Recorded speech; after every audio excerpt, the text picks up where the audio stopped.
ખેડા કપડવંજના ધારાસભ્ય રાજેશ ઝાલાએ માનવતા દાખવી છે। કપડવંજના ઝઘડુપુર ખાતે એક સ્કૂલ રિક્ષાને અકસ્માત નડ્યો। ધારાસભ્ય સામાજિક પ્રસંગમાં જતા હોય અને પોતાની ગાડી રોકી છે। અકસ્માતમાં ઈજાગ્રસ્તો થયેલા તમામ જે લોકો હતા તેના વહારે એમએલએ આવ્યા। ઈજાગ્રસ્ત બાળકોને પોતાની ગાડીમાં સારવાર અર્થે ખસેડવામાં આવ્યા છે।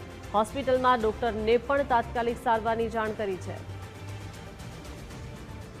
વધુ માહિતી સાથે સંવાદદાતા સંદીપ જોડાઈ ગયા છે। જી સંદીપ, ચોક્કસથી વાત કરવામાં આવે તો કપડવંજના ધારાસભ્ય છે જે રાજેશ ઝાલા તે આજે પોતાના એક લગ્ન પ્રસંગમાં સામાજિક પ્રસંગમાં જઈ રહ્યા હતા। આ દરમિયાન ઝઘડુપુર નજીક એક રિક્ષાનો અકસ્માત થયેલો તેમને જોયો હતો અને આ રિક્ષાની અંદર સવાર જે બાળકો છે તેમને નાની મોટી ઈજાઓ થઈ હતી અને તેઓ 108ની રાહ જોઈ રહ્યા હોય તેવો બનાવ બન્યો હતો, જેને લઈને તાત્કાલિક માનવતા દાખવીને ધારાસભ્ય રાજેશ ઝાલા ત્યાં આગળ ઉભા રહ્યા હતા અને 108ની રાહ જોયા પહેલા જ તેઓ પોતાની ગાડીમાં તમામ બાળકોને લઈ અને સરકારી જે હોસ્પિટલ છે નજીકમાં ત્યાં જવા રવાના થયા હતા અને આ બાળકોની સારવાર માટે ત્યાં ફરજ પરના જે ડોક્ટર છે તેમને પણ ટેલિફોનિક સંપર્ક કરી હાજર રહેવા ફરમાન કરવામાં આવ્યું હતું। કહી શકાય કે ધારાસભ્ય રાજેશ ઝાલાની આ માનવતા જોઈને ત્યાં જે લોકો હાજર હતા તે આપીને પુકારી ગયા હતા ત્યારે જે બાળકો ઈજાગ્રસ્ત બન્યા હતા તેમને પણ ધારાસભ્યનો આભાર પ્રકટ કર્યો હતો।